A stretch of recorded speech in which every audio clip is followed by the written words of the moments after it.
আজকে আমার নিবেদনে পার্বতী মোদকের লেখা কবিতা যত বয়স বাড়ছে। যত বয়স বাড়ছে, যত অন্তিমের দিকে এক এক কদম এগোচ্ছি, তত যেন থামতে শিখছি, শীতল হচ্ছি।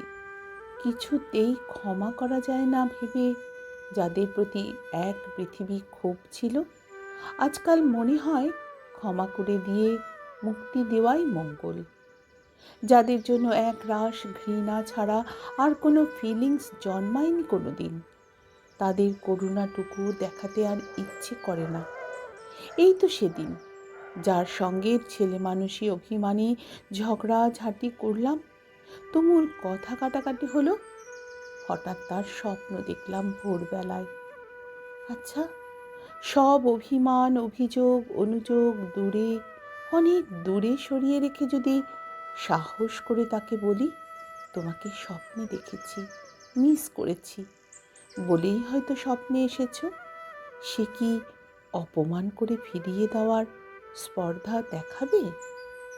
আসলে আজকাল অভিমানের মোড়ক ছিঁড়ে ভালোবাসার খুপড়িগুলো উপরে দেখতে ইচ্ছে করে, বড্ড ইচ্ছে করে। ভালোবাসার মানুষগুলোকে ভালোবাসি গো, এই কথাগুলো বলতে ইচ্ছে করে। মন্দ বাসাগুলোকে কাছে টেনে ধরতে ইচ্ছে করে ঝগড়াঝাটি কটু কথাগুলো মিটিয়ে গুছিয়ে নিতে। ইচ্ছে করে প্রায় স্বপ্নে দেখা কাছে দূরের মানুষগুলোর সঙ্গে আবার দুটো কথা বলি, দুদণ্ড পাশে বসি, আবার একটু হাসি। এখন বুঝি ভালোবাসা হাত পেতে চেয়ে নিতে কোনো লজ্জা নেই। আসলে ইচ্ছেরা বোঝে তাদের সময় ফুরিয়ে আসছে। বুঝতে পারছি সুতো আলগা হচ্ছে। জীবন বড্ড আনপ্রেডিক্টেবল, জীবন বড্ড স্বল্প। দুটো দিনের সই পাতাতে আর দুরাত্রিরের গল্প জমাতেই তো এই পৃথিবীতে আসা, আর এসেই ক্রমশ ফেরার দিকে এগোনো, এক এক পা করে। তাহলে তাহলে আমাদের এই বন্ধুত্ব ভালোবাসা এগিয়ে চলুক।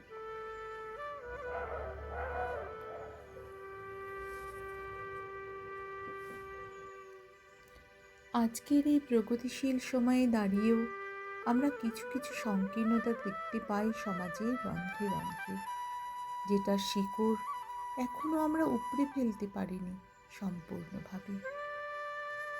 আজকের আমার নিবেদনে এক কালো মেয়ের গল্প, লিখেছেন কবি পার্বতী মোদক। আমার নাম কালী, গায়ের রং কালো বলে জন্মের সময় আমার ঠাকুমা বলেছিল, বাবা গো, এ যে একেবারে সাক্ষাৎ মা কালী। সেই থেকে আমার ডাকনাম হয়ে গেল কালী। মা ভালো নাম রেখেছিল, শ্যামা। আমি মাস্টার ডিগ্রি করেছি, শিক্ষিত বেকার। ছোটবেলা থেকেই আমাকে শেখানো হয়েছে আমায় গাঢ় রং মানায় না, গাঢ় কাজল আঁকতে নেই, জোরে জোরে হাসতে নেই, স্লিভলেস কুর্তি ব্যবহার করতে নেই। এখন আমার বয়স 23 বছর। ঠাকুমার নিদান, কালো মেয়েকে পার করার জন্য জোর কদমে সম্বন্ধ খোঁজ করা শুরু করো। আজ আমি ভীষণভাবে উত্তেজিত, একই সঙ্গে প্রচণ্ড রকম টেন্সড। এই প্রথম পাত্রপক্ষ দেখতে আসছে আমায়। আমি চোখে কাজল পরেছি, কপালে ছোট্ট কালো টিপ, হালকা লিপস্টিক, আর আমার প্রিয় মেরুন রঙের শাড়িটা। তৈরি হয়ে ঘর থেকে বের হতেই ঠাকুমা খেঁকিয়ে উঠে বললেন, দেখো, সাক্ষাৎ মা কালী। কালো গায়ের রঙে কেউ এমন শাড়ি পরে? অমন দুধে আলতা গায়ের রং যেই মায়ের, তার মেয়ে এমন ছিঁড়ি কি করে হলো ভগবানই জানে। ও বৌমা, একটু দেখো না। আমি কিছু বলতে যাওয়ার আগেই মা রান্নাঘর থেকে বেরিয়ে এসে শান্ত গলায় বুঝিয়ে বললেন, মা রে, তোর গায়ের রংটা একটু চাপা তো, তাই ঠাকুমা বলছেন গাঢ় রঙের রংটা আরও চাপা লাগবে। হালকা রঙের কিছু একটা পর মা, দেখ রং খুলবে। আমার চোখ ফেটে জল আসতে চাইল। আমি ঘরে চলে গেলাম। এইসব কথার মাঝেই ওনারা হইচই করে এসে পড়লেন। আমি আর শাড়ি বদলানোর সময় পেলাম না। সত্যি বলতে কি, আমি শাড়ি বদল করতামও না। যথাসময়ে আমার ডাক পড়ল বসার ঘরে। একে একে পরিচয় করানো হলো সকলের সঙ্গে। ছেলে, ছেলের বাবা মা, ঠাকুমা এবং জামাইবাবু এসেছেন। আমি প্রতি নমস্কার জানিয়ে উল্টো দিকের চেয়ারে বসা মাত্রই আমার ঠাকুমা বলে উঠলেন, আমাদের মেয়ে বাপু একটু কালো ধরলো, তবে রান্না বান্না কাজকর্মে বেশ এক্সপার্ট। এই গায়ের রংটাই যা একটু কালো, নইলে একটু মানিয়ে গুছিয়ে নিলে আপনারা এমন শান্তশিষ্ট মেয়ে আর দুটো পাবেন না। আমার লজ্জায় মাটিতে মিশে যেতে ইচ্ছে করছিল। এমন সময় ছেলের ঠাকুমা পান চিবোতে চিবোতে আমার বাবাকে বললেন, তা পষ্টাপষ্টি বলি বাবা, আমি তো গায়ের রং চাপা শুনে ভেবেছিলুম উজ্জ্বল শ্যামবর্ণ হবে হয়তো। চোখ নাক একটু নজর ধরার মতো হলেও না হয় হতো। এই তো দেখছি গায়ের রং ময়লা, মুখশ্রীও একেবারে সাদা মাটা। লেখাপড়া করেছে, যদিও একটা চাকরি বাকরি করতো, তাহলেও না হয় আত্মীয় সম্মুখে একটা মুখ থাকতো বলার। কি বৌমা, দেখে শুনেই যখন বিয়ে দেবে ছেলের। আমার পক্ষে আর বসে থাকা সম্ভব হলো না। শটান দাঁড়িয়ে বললাম, মাফ করবেন, আমাকে আপনাদের অপছন্দ হতেই পারে। সকলের সকলকেই যে পছন্দ হবে এমন কোনো কথা নেই, কিন্তু তার মাপকাঠি যদি গায়ের রং আর মুখশ্রী হয়। আমি সরাসরি বলছি, আমাকে বাতিল করার আগেই আমি আপনাদের রিজেক্ট করছি। সারা ঘরে তখন প্রিন্ট অফ সাইলেন্ট। আমি বেরিয়ে আসতে যাব, তখন ছেলের মা ব্যক্তিত্বময়ী কণ্ঠে বললেন, এই মেয়ে দাঁড়াও। আমি হলাম ছেলের মা। ছেলেকে পেটে ধরেছি, আমি মানুষ করেছি।